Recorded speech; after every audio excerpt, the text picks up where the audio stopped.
everyone, it's Gabby from the Kia Hyundai channel. In just a few moments, me and Charlotte are going to hop in the 2024 Hyundai Kona N-Line Ultimate and give you a test drive review. First things first though, I want to talk about the powertrain and the model that were showcased here today. So it's an N-Line Ultimate, meaning this is going to be the fully loaded model. Now, if you're interested in this vehicle or any other Hyundai Kona, don't worry, we've done a video on that. So this vehicle is going to feature a 1.6 liter turbocharged 4-cylinder engine with an output of 190 horse and 195 pound-foot of torque. What's new for 2024, other than the complete redesign in the body, we now have a new transmission. So it's an 8-speed automatic, but don't worry, we still get paddle shifters. We also get all-wheel drive, different drive modes, including a snow mode, and a ton of new interior comfort and tech features. Let's take it for a spin. All right, we're in the car now. Charlotte, how does it feel? Feels pretty good. I love how this cabin is configured. It is super comfortable. There's tons of space. I don't know if you guys can really tell, but I'm like leaning over. I'm using the center console as an armrest. I still have tons of space on the other side and tons of headroom and tons of legroom. So I really love how this is set up for the front two drivers, passengers. We mentioned in our first clip that this vehicle is the N-Line Ultimate, so of course it's going to have all the bells and whistles available for the Kona. But let's talk about space for a little bit. So this is a compact SUV or crossover. You'd expect, a little bit of cramping, but I would say we got a good amount of room between us. There's a lot of space in the back too, so if you do have rear passengers or kids or even pets, there is room for them back then. The front two seats up here are heated and ventilated too, with a power passenger or power driver seat, so I can control my lumbar, backrest, everything on the fly, which is super handy. Because Charlotte, can you demonstrate what happens with manual seats? So we're going up a hill a little bit, but if you can see, we do have a manual seat for the front passenger, and if I'm going up a hill and I'm trying to adjust it, I'm shooting right back. If we're going up a hill and I want to bring it forward, I'm not. I'm fighting gravity. However, I will say I do get heated and ventilated seats too, so it is comfortable in that respect, but I don't get the luxurious passenger or driver seat that Gabby does. Now, another thing that the driver does get, and they're a little spoiled in this car, you get 2 options for your heated steering wheel. And you may think, wow, 2 different levels of heat, that's crazy. And it kind of is, and it's really nice to have. But not only that, it's not exactly an overly premium feature. So a couple trim levels up from the base, you already get a heated steering wheel. On the entry level, you're already going to get heated seats. This is truly a vehicle that is ready for Canadian weather. On that topic, we do have all-wheel drive. So H-Track all-wheel drive system with a dedicated snow mode, so something we definitely experience here in Canada. I do love the option of controlling the locking differential too, so you can turn it on or off, right, Char? Yep, absolutely. That's something that we don't get in vehicles like the Tucson or the Santa Fe. Yeah, so it's nice that they're including something like that in this vehicle, because as we've talked about, they have made the switch to the regular, just 8-speed automatic, and it's nice to use that locking differential with your snow mode too for Canadian winters to get that 50-50 split. Charlotte, I'm actually really glad you mentioned that 8-speed automatic, because that's something that's new. Not only like the entire body of the vehicle, but the powertrain. So 8-speed auto used to be a 7-speed dual clutch. I will say it's far more smooth now, and I think it definitely suits daily driving quite a bit more. That was a huge complaint in the previous years of the Kona, right? Yep, absolutely. And what were they complaining about exactly? So usually when people, like car reviewers or something like that, are talking about a dual clutch, they'll use the word choppy, which I know kind of has a negative connotation. Personally, we both like a dual clutch transmission. We think it's fun. Oh, a stinger. Nice. But a lot of people can kind of feel that way. So making the switch to the 8-speed automatic, I think, is really good for a daily drive vehicle, especially because with this vehicle, with the N-Line, you are still getting paddle shifters. So if you want them to give it a little bit more of a sporty element or to manually shift, you can still kind of do that in this vehicle. So it's still giving you those sport-centric features. I will also say the powertrain, it picks up nicely. It's definitely no supercar or sports car, but it does have quite a bit more oomph than the regular naturally aspirated Kona, so I do really like it, and I'd recommend going for the turbocharged powertrain if it's feasible for you in your car buying journey. Seats also, very sporty seats. Ooh. Red accents, N-Line badging. If you want to see more about this vehicle in depth with every button and a full walkthrough, we are going to have that posted today. So don't worry about that. We also get a nice little, I guess it's kind of like a suede accent too. Yeah. Give you that more sporty feel. Yeah. Hold you in nicely. Steering wheel itself, we will show it in a next clip. Charlotte will take the camera. But it's a very ergonomic steering wheel, heated like I mentioned. All your controls are very easy to find, and that also translates to your safety. So this vehicle is packed with a ton of safety features, but it's all easy to grasp and easy to apply. If you don't like any of them, you can go in your menus and change it too, so nothing's permanent and you can't mess it up. Absolutely. With that being said, let's talk safety and let's talk tech. Let's do it. Okay, so you can see that we have our gas light on. So that's really good. We got 49 kilometers Keeping it real. left of fuel. Thank you so much, Brantford Hyundai. But here's the screen that we were talking about. So you can see that we are running with the upgraded software, and we have this huge supervision cluster. I think it looks great, and it also has a 10-degree slant, so it's much more driver focused towards Gabby, but it's still very easy for me to use as the passenger. Something else I think that is a great driver-centric feature is the fact that these icons are so much bigger than what we've seen in previous vehicles, and also look how responsive the screen is.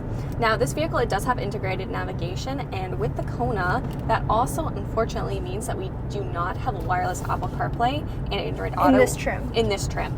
We would be operating with a wired connection. We don't have our cord today, but we're just letting you guys know about that.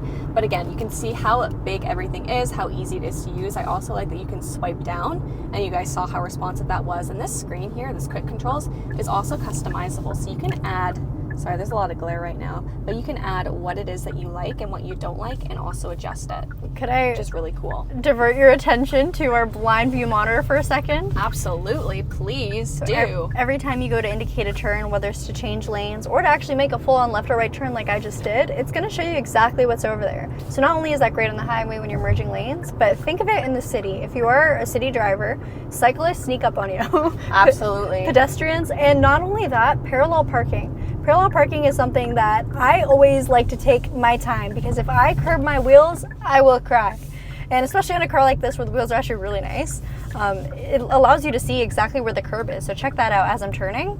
You can see the curb, but if I go into a parking lot like I'm going to do here, mind you, this parking lot doesn't have curbs, but you'll know exactly what I'm talking about.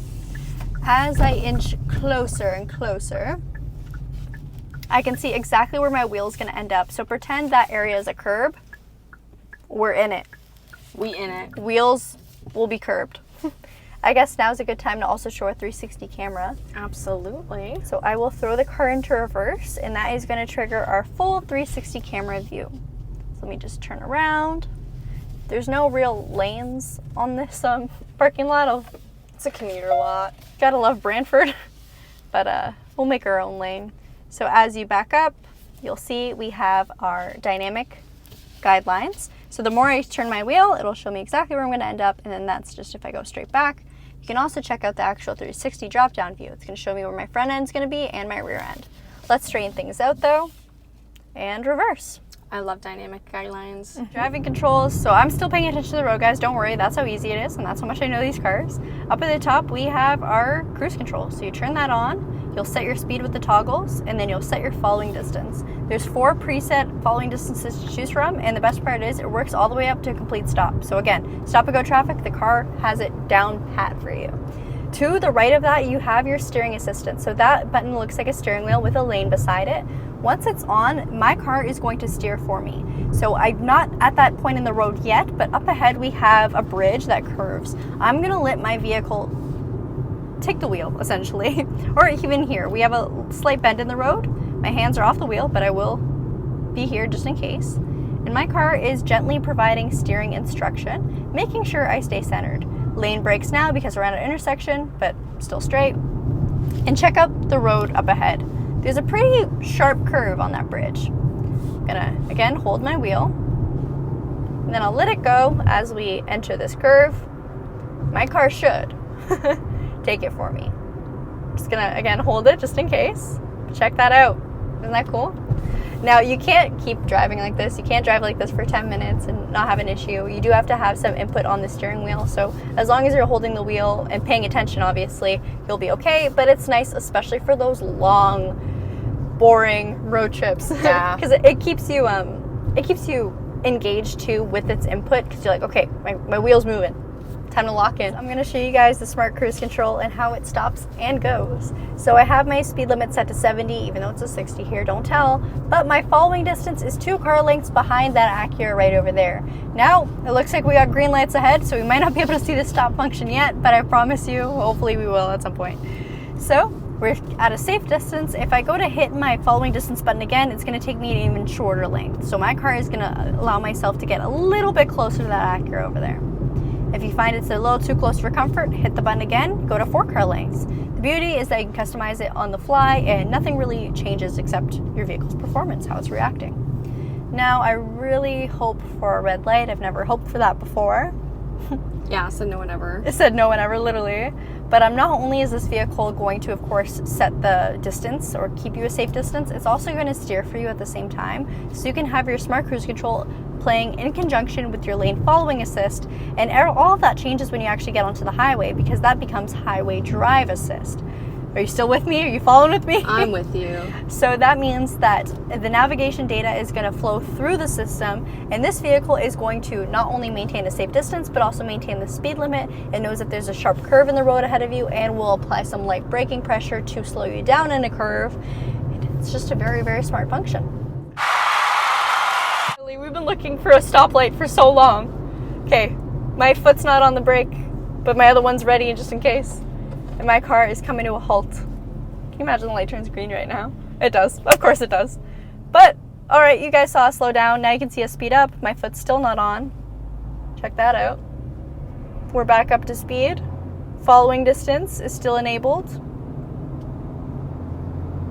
Foot's not on the gas. It's a little freaky, I'm not gonna lie. But super user-friendly, I will say. I've driven a lot of other OEMs, and I mean, let's be honest, everyone has this feature, just in a different application. Some of them are a lot harder to activate, or their icons are just in weird spots, or there's just way too many buttons on the steering wheel. I do think Kia and Hyundai do a good job of keeping it simple, so I'm very happy about that. All right, now we're done our video. Well, everyone, that concludes our test drive on the 2024 Hyundai Kona N-Line Ultimate. If you guys are curious to see a full in-depth walkthrough of this vehicle, don't worry, we've done a video on it and we'll make sure we have it linked down below. And if you do want to replicate this test drive video and take this vehicle for a spin of your own, don't forget to reach out to our dealerships of Brantford Hyundai and Owen Sound Hyundai, and we would love to get you in contact with them to get you into the Kona of your dreams.